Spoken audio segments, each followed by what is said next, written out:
qui déclenche les révolutions? Pourquoi est-ce que des peuples acceptent l'inacceptable pendant très longtemps avant de soudainement se mettre en mouvement après une image, une mort, une injustice?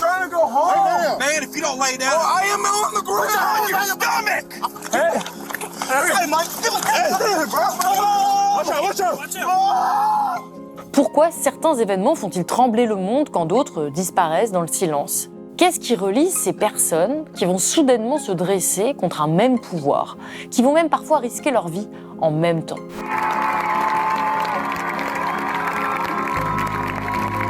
Ça fait partie des questions que se pose Chora Makaremi, une anthropologue chercheuse au CNRS, dans un livre « Résistances affectives, les politiques de l'attachement face aux politiques de la cruauté ». De l'Iran aux banlieues françaises, de Baltimore au Liban, elle suit le fil des émotions qui traversent les révoltes. La colère, le chagrin, la tendresse, la honte, la dignité. Ces émotions qu'on croit individuelles, privées, mais qui sont en réalité profondément politiques. Elles constituent ce que l'autrice appelle des politiques de l'attachement, des manières de faire monde, de tenir debout, ensemble, malgré la cruauté. Ces résistances passent par le soin, le deuil, la vulnérabilité assumée, à rebours des logiques de domination et de violence d'État.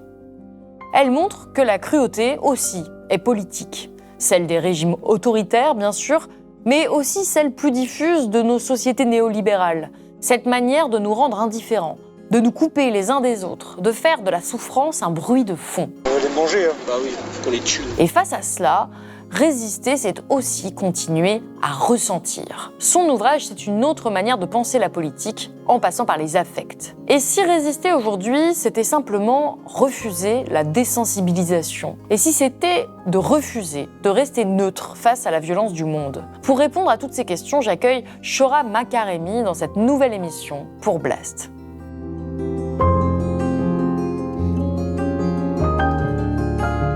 Chora Makaremi, bonjour. Bonjour. Vous êtes anthropologue, chercheuse au CNRS et réalisatrice. Vous avez notamment réalisé en 2019 Hitch, une histoire iranienne qui retrace l'histoire de votre famille. Vous êtes l'autrice de Le Cahier d'Aziz, au cœur de la révolution iranienne, chez Gallimard, et Femme, vie, liberté, écho d'un soulèvement révolutionnaire en Iran, aux éditions La Découverte, publié en 2023. Et aujourd'hui, vous revenez avec un nouveau livre, Résistance affective, les politiques de l'attachement face aux politiques de la cruauté. C'est toujours aux éditions La Découverte. Votre livre pose plusieurs questions. Qu'est-ce qui transforme l'indignation en action? Comment nos émotions, nos différentes émotions et une grande palette d'émotions peuvent-elles devenir des moteurs politiques? Et vous proposez le concept de résistance affective. Alors, qu'est-ce que c'est que ce concept de résistance affective et à quoi est-ce que ça sert? Oui. Un peu large, pour commencer. Oui, c'est ça. C'est compliqué de le définir de façon très précise. En fait, tout le livre fait un petit peu ça. Donc, c'est pas un concept que j'amène en disant attention, je viens avec un nouveau concept, mais c'est plutôt je regarde une multitude de situations et un des points communs de tous les soulèvements, dont le point de départ a été justement l'indignation causée par la mort d'une personne, une mort qui a été considérée comme injuste et qui mettait à jour des inégalités structurelles et des violences peut-être à plus bas bruit, moins tragiques que la mort, mais vécues et incorporées. Eh bien, cette indignation-là, embrayée sur des révoltes qui ne reposent pas uniquement sur des structures, des organisations de résistance politiques, organisationnelles, intellectuelles, mais il y a une part importante des émotions. Par exemple, quand on parle de l'indignation, quand elle n'est pas partagée, quand elle ne circule pas, quand elle ne se propage pas, l'indignation se transforme très vite en autre chose, qui est de l'ordre de la paralysie. On l'a ressenti beaucoup autour du génocide à Gaza, par exemple. Ça désactive, ça rend impuissant. L'indignation, pour exister, pour être agissante politiquement, elle doit se propager et être partagée. Et donc, il y a des moments et des lieux et des pratiques à partir desquels s'opère cette propagation, mais aussi à partir desquels cette propagation produit de l'action politique. Et donc, la résistance affective, c'est le travail des émotions. Donc, les émotions ne sont ni bien ni mal, ni une entrave, ni une puissance à célébrer en soi, mais elles sont mises au travail dans nos vies politiques et aussi dans nos formes de résistance. Et c'est ça, les résistances affectives. Et ce ne sont pas uniquement les émotions.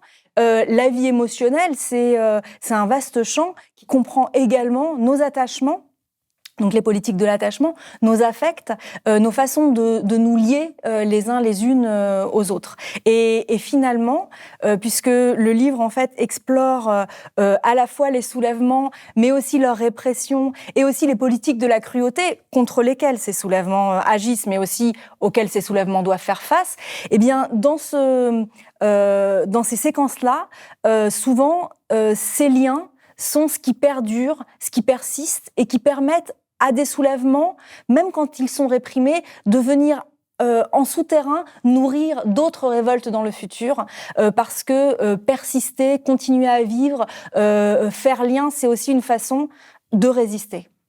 Et cette question des émotions, elle est souvent abordée de manière très négative. On a tendance à se dire qu'une émotion, c'est pas sérieux, c'est pas intellectuel, et donc que ça n'a pas sa place dans les mouvements politiques. Et quand on en parle, c'est pour dire justement, voilà, on va parler d'indignation à géométrie variable. Enfin, il y a vraiment souvent une connotation très péjorative. Vous avez dit c'est ni bien ni mal, juste ça s'analyse. Pourquoi avoir choisi de publier ce livre maintenant ? Pourquoi avoir choisi de vous attaquer à ce gros sujet qui est celui de ces émotions ? Oui, en fait, j'ai écrit ce livre dans une urgence. C'est vrai que c'est un livre qui est un peu hybride dans sa forme, parce que c'est un essai, il se fonde sur une histoire personnelle, un travail peut-être un peu plus littéraire et cinématographique au long cours. Il essaye aussi d'outiller à un niveau conceptuel, à un niveau intellectuel, parce qu'il se base aussi sur une très très longue littérature. C'est-à-dire que finalement, chaque phrase dite dans ce livre a déjà presque été dite ailleurs, mais simplement c'est une façon de coudre ensemble tous ces travaux, ces champs de recherche qui s'intéressent aux politiques, qui s'intéressent aux politiques de l'amour, qui s'intéressent aux passions politiques. En anthropologie, c'est beaucoup le cas.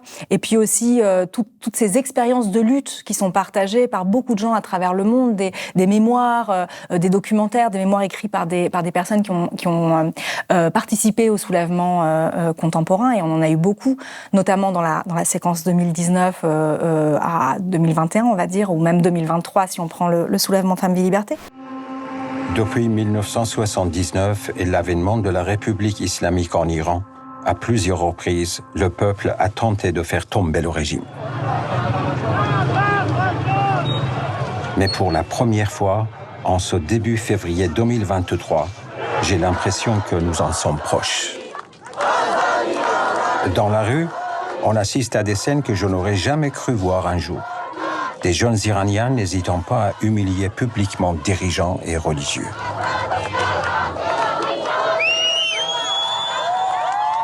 L'idée, c'était de faire aussi un travail de synthèse, mais de façon très libre, dans une certaine urgence, oui. En tout cas, moi, c'est comme ça que je l'ai vu. Il y a beaucoup d'exemples et d'analyses de toutes les résistances qui existent face au fascisme, au pluriel, aux autoritarismes, à toute la répression et les répressions qui peuvent exister à travers le monde. Le livre en cite énormément de pays divers. Ça commence, en tout cas c'est un des points de départ du livre, par le meurtre de Mahsa Jina Amini. Cette vidéo, diffusée par la télévision d'État iranienne, est censée prouver que la police n'aurait rien à voir dans la mort de Mahsa Amini. Une femme, prétendument la jeune iranienne décédée le 16 septembre, s'effondre toute seule avant d'être emmenée à l'hôpital. En plus de cette vidéo datée du 13 septembre, un rapport médical révèle que Mahsa Amini serait morte d'un manque d'oxygène dans le cerveau. Le rapport précise que le décès de la jeune femme n'a pas été causé par des coups portés à la tête. La mort d'une autre jeune iranienne est venue attiser encore le vent de révolte. Nika Shakarami, 16 ans, est retrouvée morte 10 jours après s'être rendue à une manifestation contre le port obligatoire du hijab.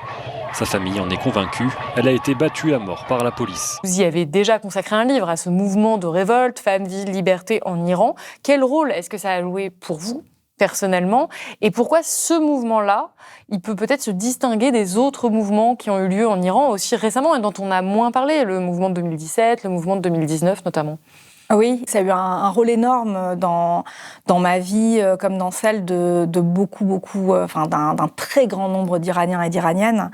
Une très large portion de la population iranienne a été complètement secoué, reconfiguré dans la conception de soi comme sujet par ce soulèvement Femmes, Vie, Liberté, par ce mouvement ensuite Femmes, Vie, Liberté, même si la situation dans laquelle est l'Iran aujourd'hui et depuis la guerre de 12 jours en juin dernier rend les choses très compliquées, c'est-à-dire qu'on est dans une espèce de tension, d'attente, d'incertitude qui est extrêmement désactivante pour la société.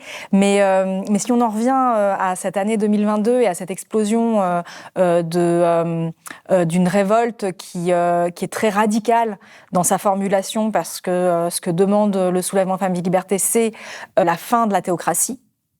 Donc c'est un refus clair et net et très simple du régime actuel, qui passe par une revendication féministe et qui passe par une façon de ressaisir un héritage féministe au long cours, puisque les femmes iraniennes ne se sont pas réveillées en 2022 en enlevant leur voile. Elles étaient actives, très actives depuis très longtemps. On a quand même 2 prix Nobel iraniennes dans les dernières décennies qui sont 2 femmes et 2 féministes. Donc c'est un mouvement qui est très long. Et l'autre mouvement qui a été ressaisi comme ça en 2022-23, c'est toutes les formes de résistance des minorités ethniques et nationales, et notamment de la minorité nationale et ethnique kurde, d'où part le slogan Femmes, Vie, Liberté, et minorité à laquelle appartenait aussi Jina Mahsa Amini, qui n'a pas été tuée uniquement parce qu'elle était femme, à mon sens, mais aussi parce qu'elle était kurde, et qui a une violence policière plus grande qui s'abat sur les corps migrants et les corps kurdes. Et donc, quand on est un peu observateur au long cours de la société iranienne, comme c'est mon cas en tant qu'anthropologue, de voir comment ces héritages sont ressaisis à un moment en quelque chose de nouveau, qui déborde et qui crée son langage en reprenant ce qui existe déjà, en le retissant autrement, et qui s'appuie et qui à la fois s'appuie et vient confirmer, affirmer la puissance révolutionnaire du féminisme. C'est-à-dire qui vient démontrer que le féminisme n'est pas uniquement, comme mouvement, n'est pas uniquement une demande de droit, une demande d'égalité, mais c'est un héritage politique, c'est une théorie du sujet politique qui permet à la fois de penser et de mettre en œuvre une demande de changement radical, cette demande de changement radical qui travaille tant de sociétés à travers le monde aujourd'hui. Et vous le rappelez là aussi dès le début du livre, dans plein de pays occidentaux, on n'a pas compris ce mouvement. On a cru qu'on le comprenait, mais on l'a pas compris. Et ça a été réduit à cette question du voile. C'était un mouvement contre le voile. Les Iraniennes se rebellent contre le voile. Vous venez de le dire, c'est un mouvement radical contre le régime autocratique de manière générale. Et c'est pas du tout... vous avez même une phrase, vous dites le voile obligatoire n'est pas l'objectif ou l'objet de la contestation, mais c'est son langage de lutte. Et pourtant, c'est ça que beaucoup ont retenu aujourd'hui, et vous expliquez que ça a même été utilisé, notamment en France, pour carrément instrumentaliser, justifier une oppression qui est celle notamment des femmes voilées, et ça a été utilisé par notamment l'extrême droite et tout un tas de discours qu'on dit mais regardez, pendant que les femmes iraniennes essaient de retirer leur voile, vous l'imposez en France, et vous déplorez en fait le fait qu'on ait détourné le message initial du mouvement en Occident. Oui, je fais plus que le déplorer. En réalité, ça fait partie de ce détournement-là, parce que ce sont les analyses que je consacre à la fétichisation comme processus, en partant des travaux que Marx, de la place que ce concept de fétichisation a chez Marx. Mais cette fétichisation fait partie, je pense, de la façon dont, la puissance de ces soulèvements est désactivée. Et alors, pas partout, mais dans nos États de droit occidentaux, c'est une des plus fortes menaces de tous les mouvements sociaux, mais pas uniquement le soulèvement Femmes, Vie, Liberté. Je parle aussi, je prends l'exemple, j'ai pas travaillé sur le mouvement Black Lives Matter, mais j'ai beaucoup lu sur ce mouvement-là, qui est lui aussi, dont le slogan est lui aussi pensé par des féministes queer noires américaines, des travailleuses sociales, Donc c'est aussi un mouvement dont le langage a été donné par des femmes et par des féministes qui travaillaient sur l'abolition des prisons notamment et la réforme de la police. Mais ce mouvement-là est fétichisé de la même façon, a souffert de sa fétichisation, tout comme le soulèvement Femmes, Vie, Liberté. Et donc ce n'est pas uniquement un rapport, on va dire, entre l'Occident et le reste du monde, un rapport qu'on pourrait qualifier de postcolonial, cette question de fétichisation. Je pense que c'est quelque chose qui est beaucoup plus large et qui est plutôt une dynamique interne aux sociétés capitalistes. Alors là, pour le coup, c'est plutôt, il s'agit plutôt de la forme de l'hégémonie politique, des politiques de la représentation, des logiques de consommation qui nous déterminent à l'intérieur d'un système qui est beaucoup plus large en fait que l'opposition entre pays du Sud global et pays du Nord global. En tout cas, ce que j'ai compris de ce moment-là, c'est que ce que vous dites, c'est aussi fétichisé, c'est désarmé, c'est neutralisé, c'est désactivé, c'est le terme que vous venez d'utiliser. Je vous cite, vous écrivez « Les luttes politiques elles-mêmes, leurs gestes, leurs slogans, leur langage sont fétichisés, c'est-à-dire transformés en ce qui peut circuler dans des espaces divers sans remettre en cause les rapports humains sur lesquels ils sont construits, alors même que les contestations et les demandes de ces luttes portent une remise en cause profonde et subversive de ces espaces, si on les entendait dans tout ce qu'elles disent. » Oui, c'est ça. Alors donc, en fait, je prends l'exemple dans ce chapitre qui s'appelle « Cheveux », qui est le premier chapitre, je prends l'exemple du soulèvement Femmes, Vie, Liberté.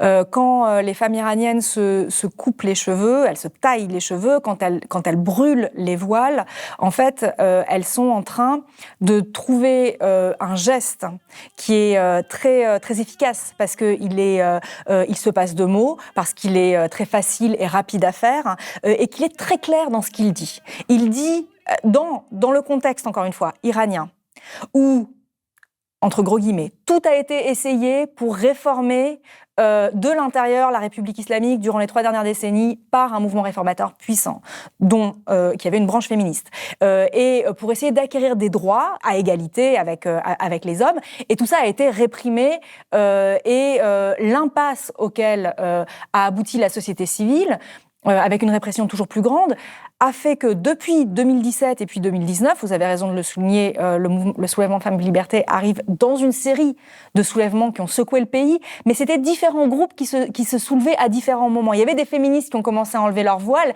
mais elles étaient peu, c'était des formes de performance. Les filles de la rue de la Révolution, en décembre 2017, et au même moment, en décembre 2017, on avait des soulèvements populaires, des révoltes de la dignité et de la faim, donc pour des raisons économiques, plutôt dans les petites villes périphériques. Et en fait, ces populations ne se sont pas vues les unes les autres et ne se sont pas rejointes. Lors du soulèvement Femmes, Vie, Liberté, les jeunes hommes des banlieues et des petites villes viennent protéger les jeunes femmes qui, elles, brûlent leur voile.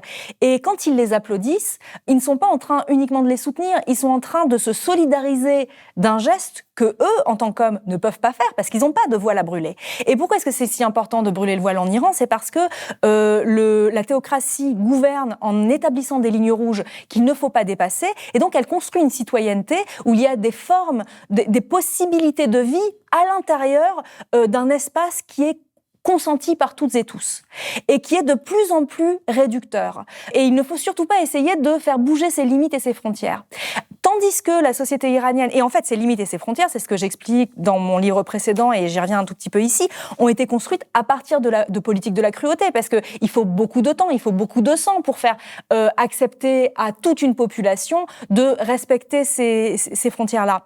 Et donc, à partir d'une décennie de terreur après la révolution de 1979, on en est arrivé à partir des années 90 à une population, à un contrat, un pacte social et politique où on pouvait avoir une vie relativement stable en Iran du moment qu'on respectait les lignes rouges. Ce que font les femmes quand elles brûlent leur voile, c'est qu'elles transforment la frontière en barricade, elles montent dessus et elles défient l'État. Et elles lui font un doigt d'honneur.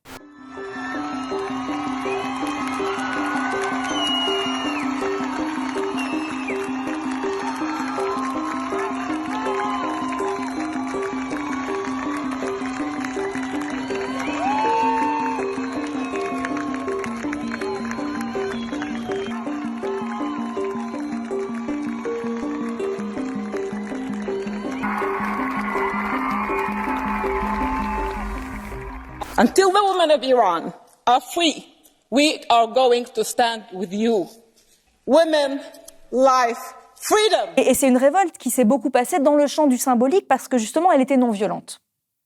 Donc voilà, il y a ça vous aussi. dites d'ailleurs que ça aurait pu être une révolte armée, ça aurait pu être quelque chose de violent et ça va rester non violent tout le long. Oui, et c'est un choix. Absolument, et quand on observe le soulèvement Femmes, Vie, Liberté, je pense que ce qui ne s'est pas passé est tout aussi important que ce qui s'est passé. C'est-à-dire que la façon dont la résistance ne s'est pas armée en 2023 au Baloutchistan et au Kurdistan, alors que ces deux provinces, qui sont les deux poumons de la révolte, qui sont des provinces frontalières avec des minorités ethniques et nationales qui subissent des formes de violence coloniale, parce que voilà, la République islamique a beau dire que c'est un chantre de l'anti-impérialisme ou un leader de l'axe de la résistance à la domination occidentale, c'est un pouvoir qui agit de façon très impérialiste dans la région et de façon coloniale avec ses propres minorités. On avait, au moment du soulèvement, des politiques de cruauté qui se sont mises en place pour justement l'étouffer et qui ont dû être particulièrement radicales parce que justement le soulèvement était particulièrement puissant et actif et créatif. Et donc, il s'agissait pour les gardiens de la Révolution et les milices du Bassilji d'aller chercher des manifestants blessés dans les services d'urgence des hôpitaux pour les emmener dans des usines désaffectées ou des lycées désaffectés transformés en centres de détention spéciale où ces gens-là mouraient sous la torture et devenaient disparus. Et les familles étaient étouffées, enfin contraintes au silence du fait de cette terreur et de la très grande cruauté qui s'abattait sur elles et eux, tant et si bien qu'on n'a pas pris la mesure de l'ampleur de la répression. Et malgré tout ce que je viens de vous dire, on n'a pas eu de résistance armée. Donc il faut une certaine dose de discipline.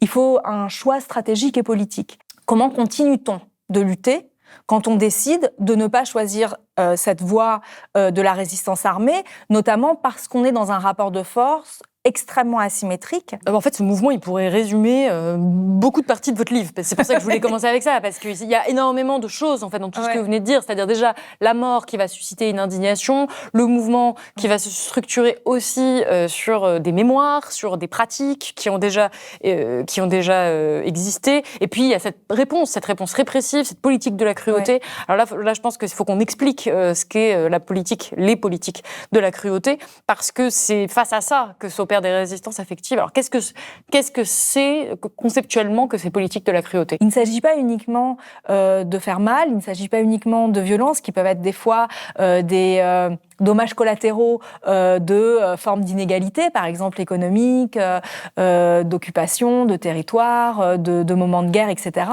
Il s'agit d'utiliser l'incertitude, la torture, le marquage des corps, toutes ces façons de délier des communautés en tentant de discipliner leurs membres par intimidation et par des formes de terreur qui vont changer nos rapports au temps, à l'espace, au corps et aux autres. Et donc ces mouvements, ils n'existent pas sans émotion. C'est quand même ça qu'il faut absolument rappeler quand on disqualifie les émotions, comme parfois on a tendance à le faire en disant que ça fait, par exemple, le lit du fascisme. À un moment, vous parlez de ça et vous dites qu'on pourrait renverser le postulat. Ce n'est pas l'irruption des émotions qui fait le lit du fascisme, mais leur refoulement, écrivez-vous. Les affects ne cessent d'être disqualifiés dans l'ordre du discours démocratique. Cela ne veut pas dire qu'ils soient absents, comme le rappellent les usages du dégoût. Mais justement, un effort est fait pour tenir les économies affectives dans une certaine invisibilité, derrière un discours qui fait mine d'en appeler à la seule raison politique et qui fait croire que tout échappé hors de ce périmètre est un dérapage anecdotique. Donc en fait, on a aussi ces mouvements de révolte précisément parce qu'on ne laisse pas les émotions s'exprimer. Est-ce qu'il faut dire que, si je veux être un peu plus simpliste, mais qu'il faudrait donner plus de place, en fait, de manière générale, en politique aux émotions ? Oui, mais c'est le « il faudrait » qui devrait être interrogé. Là, en fait, on n'a pas... je pense disons que le fascisme ne vient pas du fait qu'on ne laisse pas ces colères s'exprimer, mais la question que... En tout cas, c'est pas parce qu'on laisse ces colères s'exprimer qu'on fait le lit du fascisme.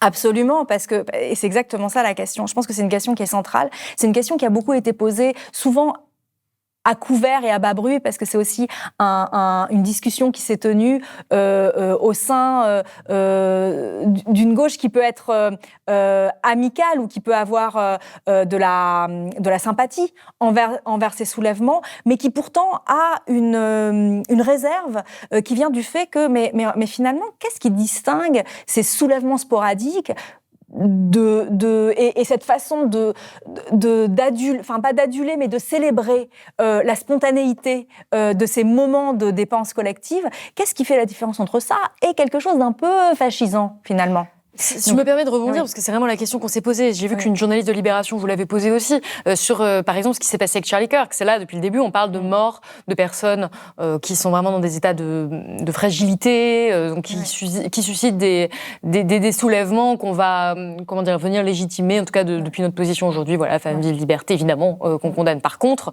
la question, par exemple, des soulèvements qui ont eu lieu, ou en tout cas la forte émotion de colère qui a eu lieu, par exemple, après l'assassinat de Charlie Kirk, c'était clairement des choses qui ont permis de tenir des discours racistes, des discours intolérants. Qu'est-ce qui distingue, par exemple, Charlie Kirk de Jina Mahsa Amini? Le point commun entre les différents soulèvements, encore une fois, suite à la mort d'une personne, c'est le fait que ce corps qui est tué, et le corps est beaucoup pensé, c'est un peu un corps martyr, ce corps qui est tué rend visible une violence structurelle dont les uns et les autres qui se soulèvent font l'expérience au quotidien ou qu'ils connaissent. Et donc, ils reconnaissent cette violence-là. Ils reconnaissent une violence qui est une violence structurelle, qui est une violence politique. Et donc, les Blancs nord-américains, pour une bonne partie d'entre eux, les Trumpistes, sont persuadés de vivre une violence structurelle de la part des personnes immigrées, de la part des personnes racisées. Enfin, c'est le discours et beaucoup semblent vraiment y croire. Alors la question l'autre question qui se pose, parce que c'est pas la première fois. Par exemple, il y a eu des marches, par exemple suite à la mort d'une joggeuse qui s'appelait Laetitia, au viol et à la mort d'une joggeuse qui s'appelait Laetitia. Il y a eu des demandes pour pour durcir les aménagements de peine ou même pour les supprimer, je crois à l'époque. Et il y a eu toute une demande sur le fait de revoir les peines planchées à la hausse, alors qu'elles étaient déjà très très drastiques, etc. Il y a une explosion de colère qui est cadrée justement par des rituels, des géographies de deuil, des temporalités de rassemblement, etc. Mais cette colère spontanée, cette émotion spontanée d'empathie et de colère est aussi se transforme en mouvement, en soulèvement politique, parce qu'il y a des organisations, des formes d'organisation, ce que j'appelle le système nerveux ici dans ce livre-là, ces architectures de mobilisation, de connexion, de savoir, de lutte, de répertoire d'action, comme dit l'historien Tilly, et ces formes d'organisation qui préexistent la révolte et souvent lui survivent, sont ce qui permettent de transformer ce mouvement un peu spontané d'indignation et d'embrasement et de le faire perdurer en gardant le feu, à travers une émotion politique, mais qui se reconfigure en demande politique, qui se reconfigure aussi comme une expérience de sujet politique. C'est-à-dire que les femmes du soulèvement Femmes, Vie, Liberté, les Noirs américains lors des marches Black Lives Matter font l'expérience d'une subjectivité politique qui se recrée, qui est en train de se recomposer. Et donc en fait, l'émotion n'est pas première, et c'est ça un point central. C'est que c'est pas uniquement nos émotions qui nous poussent dans la rue. Il y a un travail émotionnel, de fait.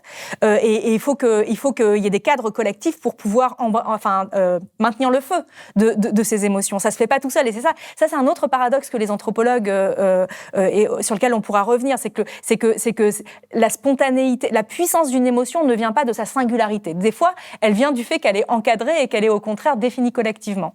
Donc il y a une forme de raison qui accompagne l'émotion. Exactement. Le sentiment d'injustice, la reconnaissance de l'injustice est première dans ces cas-là. Et c'est cette reconnaissance d'injustice qui fait que justement cette mort nous émeut tant. Et donc on n'aurait pas l'extrême droite qui ferait la même chose. C'est pas possible pour vous. En fait, sur des fondements idéologiques qui sont quand même extrêmement c'est infondé réaliste, de manière réelle. Je sais pas de fait, l'indignation peut être mobilisée. parce que et donc du coup c'est l'indignation de la mort d'une personne. On va rappeler la valeur de la vie, etc. Parce que Charlie Kirk, c'était réel et c'était insoutenable, les images de quand il se fait assassiner. Donc la colère, l'indignation, la tristesse et tout vont être réels, mais ça va pas faire écho aux mêmes choses parce que tout simplement il n'y a pas une oppression. C'est quand on reconnaît en fait ces mécanismes de violence structurelle au plus long cours, etc., dans leurs effets, notamment mortifères. C'est pour cela que ces morts nous émeuvent tant et embrayent sur des révoltes. C'est de fait ce qu'on observe dans ces soulèvements-là. Et pour le soulèvement Femmes-Vie-Liberté, par exemple, la récupération par l'extrême droite de ce soulèvement contre les minorités musulmanes et notamment le port du voile en Europe, c'était pour moi une façon d'habiller la pulsion de haine qu'est la xénophobie. Parce qu'en fait, ce dont on parle chez l'extrême droite américaine, tout comme l'extrême droite européenne ou israélienne ou iranienne ou indienne ou russe, ou argentine, c'est tous ces formes de fascisation. C'est quand même des politiques qui sont pulsionnelles à la base, qui sont basées sur des pulsions de haine, de rejet de l'autre, de xénophobie, de catégorisation et de refus. Par exemple, c'est Félicien Faury qui a, à travers une étude, montré aussi la dimension pulsionnelle. Ensuite, il y a Frédéric Lordon et Sandra Lucberg qui, dans leur gros ouvrage qui s'appelle Pulsion, sur le capitalisme et le fascisme, montrent en fait la mécanique pulsionnelle qui est à l'œuvre dans ces formes de fascisation. Et donc, on habille ces pulsions-là d'un discours de défense des femmes. À travers le soulèvement Femmes-Vie-Liberté. Ce qui est l'exact mouvement inverse de ce que fait le soulèvement Femmes-Vie-Liberté lui-même, dont la dimension émotionnelle, dont la rage s'ancre dans un vécu d'injustice et dans des raisonnements politiques. Et le raisonnement politique dans lequel s'ancre le soulèvement Femmes-Vie-Liberté, c'est refus de la citoyenneté de seconde zone en République islamique. Donc on voit une différence là. Depuis tout à l'heure, on parle de ces émotions qui ont une place très importante dans ces soulèvements politiques. On a parlé de la colère, de la tristesse, du deuil, qui sont des émotions très dures. Vous dites qu'il n'y a pas que ça dans les soulèvements politiques comme émotion. Il y a aussi la joie, je vous cite.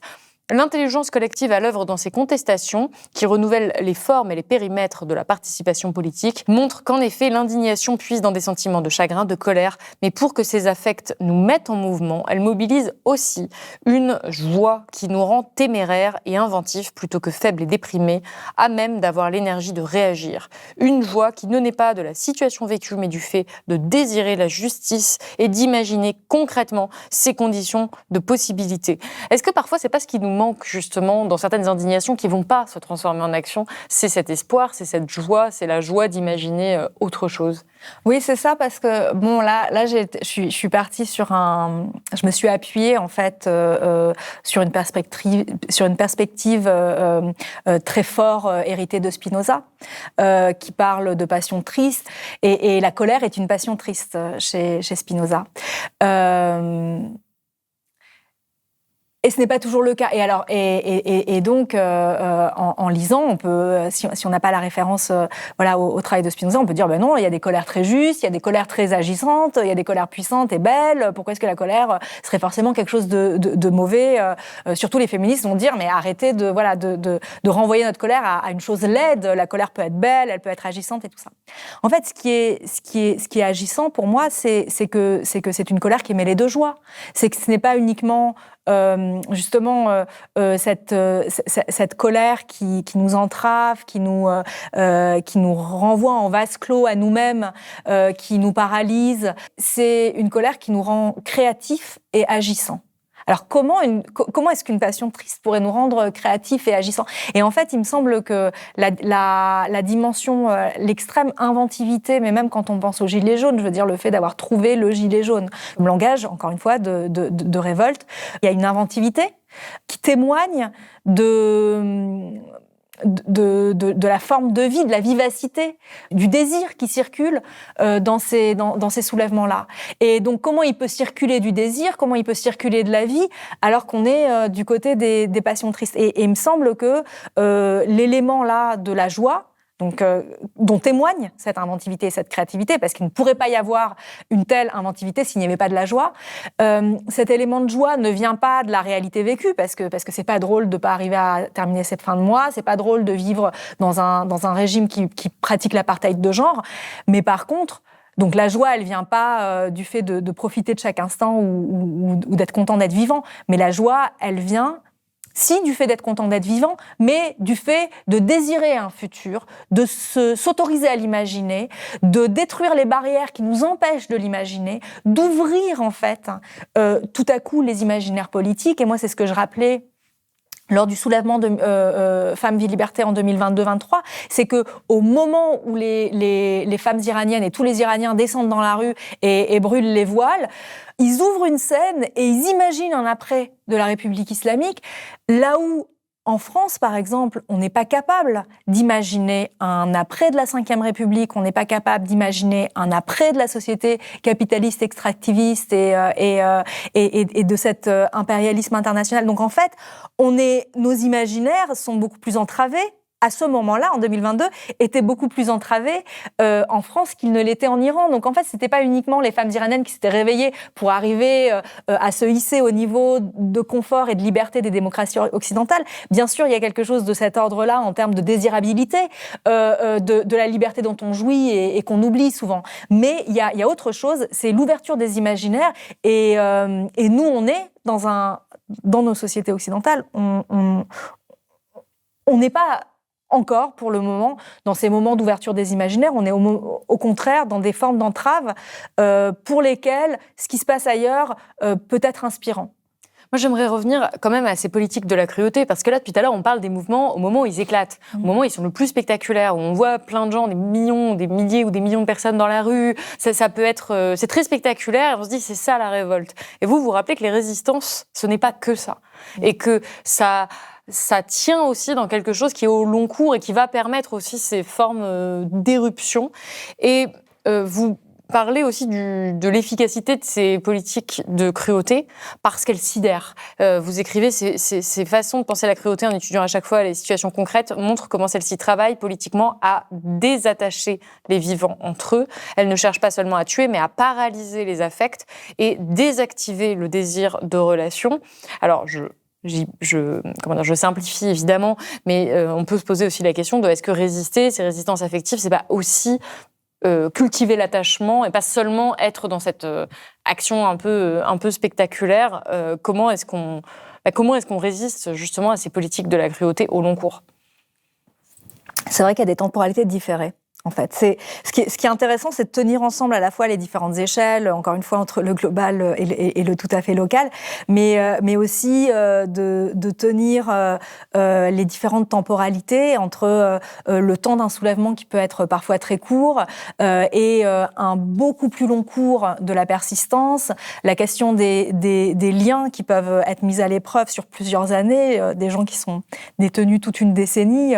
Nous avons, il y a Alaa Abdel Fattah qui vient d'être libéré en Égypte, qui est un activiste de la révolution égyptienne, qui a passé plus de 6 ans en prison. Et donc en fait, ce temps long et les photos et toutes les photos qui ont un petit peu inondé les réseaux sociaux suite à sa libération, c'était lui avec sa mère et sa femme. Donc en fait, c'est la question des attachements, de celles et ceux qui nous attendent de l'autre côté des parloirs.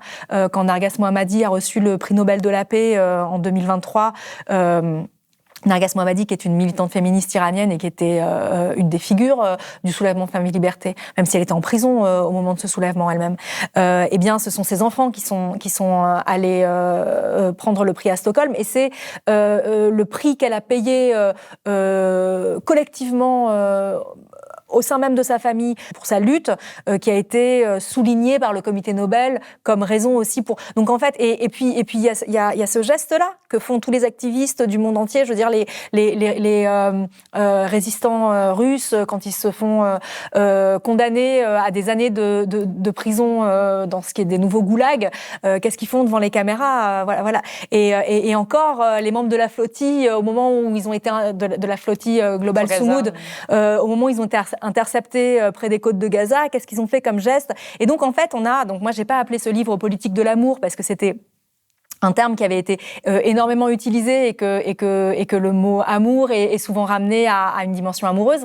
Puisqu'ils essaient de détruire l'attachement, l'amour, comment est-ce qu'on fait pour résister par ça dans des endroits où peut-être on peut pas en fait se révolter, il y a pas le moment de révolte collective. Qu'est-ce qu'on peut faire ? Déjà, prendre conscience de la dimension politique de tout cela.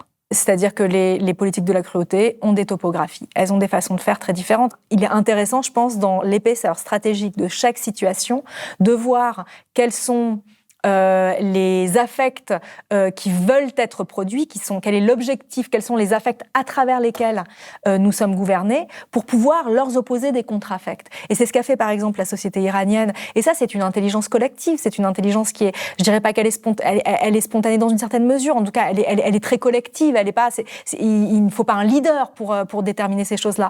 Mais par exemple, en 2022-23, tandis que les politiques de la cruauté en Iran avaient cherché historiquement à produire de la désaffection et de l'indifférence, de l'atomisation et de l'indifférence par rapport au sort des personnes qui étaient exécutées, eh bien, la réponse de la société iranienne, qui justement ne s'est pas armée, comme on le disait tout à l'heure, a été de manifester son empathie, de se réancrer dans l'empathie. Et on l'a vu aussi pendant la guerre de 12 jours qu'a menée Israël contre l'Iran. C'est-à-dire qu'il y avait des formes de responsabilité collective. Les gens prenaient soin les uns des autres. Ils achetaient pas tout dans les magasins. Ils s'occupaient des chiens et des chats. Ils s'occupaient des plantes. Ils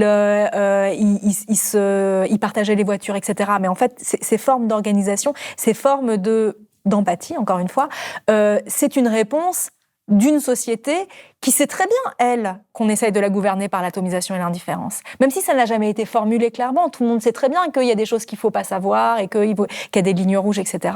Et que ne pas se préoccuper du sort des exécutés, c'est un des ressorts du gouvernement. Donc en fait, dans la stratégie, dans l'épaisseur stratégique de la situation qui est la nôtre aujourd'hui en France, il faut déterminer quels sont les ressorts pour pouvoir et quels sont les affects à travers lesquels on nous gouverne pour arriver à leur opposer des contre-affects.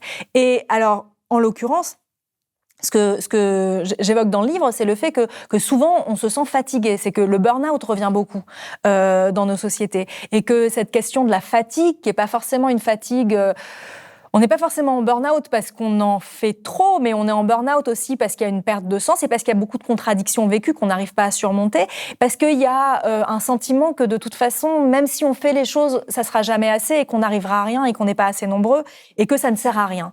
Ce sentiment de fatigue-là, est-ce qu'il faut forcément lui opposer un contre-affect, comme par exemple certains parlent de discipline de l'espoir ?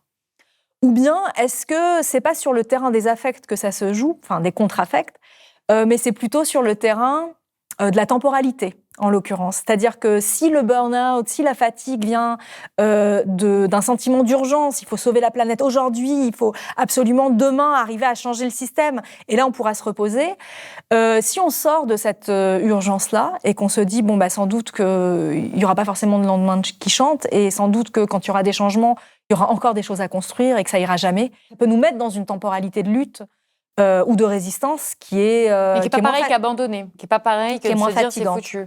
Et si on se dit que de toute façon moi je ne le verrai pas de mon vivant, vous ne le verrez sans doute pas de votre vivant, et que c'est comme ça, eh bien peut-être qu'on se désolidarise de l'urgence, parce que peut-être que l'urgence est aussi une façon un peu spéciale d'être gouverné. Donc c'est une façon de s'opposer, c'est une contre-politique. Et cette façon de se sortir de l'urgence permet aussi de retisser des liens, de repenser les attachements. Mais donc, à partir de là, je pense que la question des attachements, elle est présente à la fois dans les colères et les soulèvements et dans des formes d'après ou d'ordinaire très fatiguée, très épuisée, très abîmée. Elle est un petit peu présente partout. Elle peut être très très circonscrite. Par exemple, encore une fois en Iran, des femmes anchador traditionnelles, parce que ce sont des femmes pieuses, mères de famille, etc., accompagner les manifestantes qui brûlaient leur voile pour que les miliciens, les jeunes miliciens, leur fassent pas de mal, parce que ces jeunes miliciens n'allaient pas oser s'attaquer à ces femmes respectables, anchador, qui étaient des mères ou des grands-mères. Et donc en fait là, c'est un attachement qui est tout à fait spontané, mais c'est une forme aussi d'attachement. Et puis, il y a d'autres formes d'attachement qui sont ces liens familiaux ou ces liens amicaux au long cours, sachant que ça nous permet aussi de repenser la parenté au-delà même de l'opposition famille choisie, famille, disons, subie ou biologique. Ça nous permet de repenser la parenté, comme le font des anthropologues aujourd'hui, comme façon de co-être au monde, comme forme de coexistence. Mais écoutez, on va terminer sur ces mots. Merci beaucoup, Shohra Makaremi, d'avoir été avec nous sur le plateau de Blast. Je rappelle que votre livre « Résistance affective » est disponible aux éditions La Découverte. Merci. Merci beaucoup d'avoir regardé cet entretien jusqu'au bout. Comme d'habitude, n'hésitez pas à me dire en commentaire ce que vous en avez pensé. Et surtout, je vous rappelle que nous sommes un média indépendant. Nous vivons grâce à vous, notre audience. Donc, n'hésitez pas à nous soutenir financièrement sur blast-info.fr. Et si vous n'avez pas la possibilité de le faire, vous pouvez aussi liker ou partager cette vidéo. C'est déjà beaucoup. Et moi, je vous dis à très bientôt.